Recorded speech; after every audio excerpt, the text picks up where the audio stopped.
শহরে থাকবেন না, ঢাকা শহরে ট্যাক্স দিবেন না, ঢাকা শহরের সাথে সম্পৃক্ত না, আবার ভোটার লিস্টে ঢাকা শহরে নাম রাখবেন।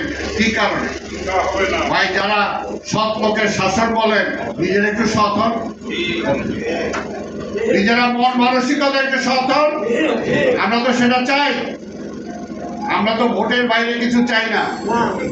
এবং আমরা তো বলি, আমি যেটা বললাম, যতবার বাংলাদেশে নিরপেক্ষ ভোট হয়েছে ততবার বিএনপি ক্ষমতায়।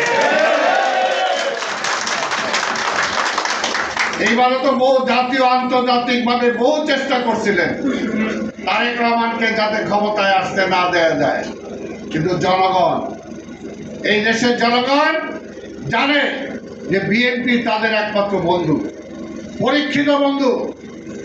এবং বিএনপির জন্মই হয়েছে জনগণের পাশে থাকার জন্য, জনগণের পাশে দাঁড়ানোর জন্য। এই কারণেই বারবার যখনই তারা ভোট দিতে পেরেছে তখনই তারা বিএনপিকে বেছে নিয়েছে। এটা কি জনগণের ভুল? জনগণের ভুল না। তাই ভাইয়ের আমার, আমরা বিশ্বাস করি তারেক রহমানের নেতৃত্বে যে স্বাধীনতার স্বপ্ন আমরা মুক্তিযুদ্ধ হিসাবে দেখেছিলাম, এই দেশের মানুষ দেখেছিল, সেই স্বাধীনতার স্বপ্ন যে সময় আওয়ামী লীগ পূরণ করতে পারে নাই, শেখ মুজিব পূরণ করতে পারে নাই, যে জায়গায় শেখ মুজিব ব্যর্থ হয়েছে স্বাধীনতার ঘোষণা দিতে, সেই জায়গায় শহীদ রাষ্ট্রপতি জিয়া রহমান স্বাধীনতার ঘোষণা দিয়ে প্রথম পালন করেছেন মুক্তিযুদ্ধের। আবার ৭২ থেকে ৭৫ আওয়ামী লীগ এই দেশের জনগণের চাহিদাকে মেটাতে পারেন নাই, স্বপ্ন বাস্তবায়ন করতে পারেন নাই বলেই এই দেশের জনগণ তার বিপক্ষে চলে গিয়েছে।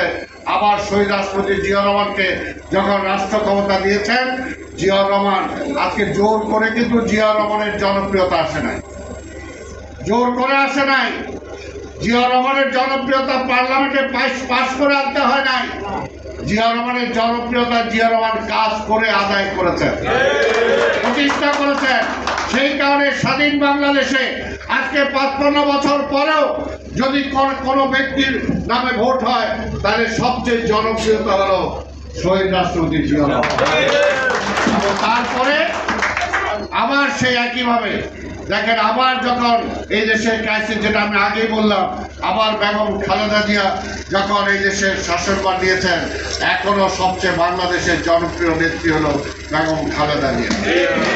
দেখছেন, তিনি যখন রাষ্ট্র ক্ষমতায় ছিলেন বা নির্বাচন করেছেন, বাংলাদেশের কোনো সিট থেকে তিনি হারেন নাই। এবং এটা আবার প্রমাণিত, তিনি মারা যাওয়ার পরে বাংলাদেশের ইতিহাসে না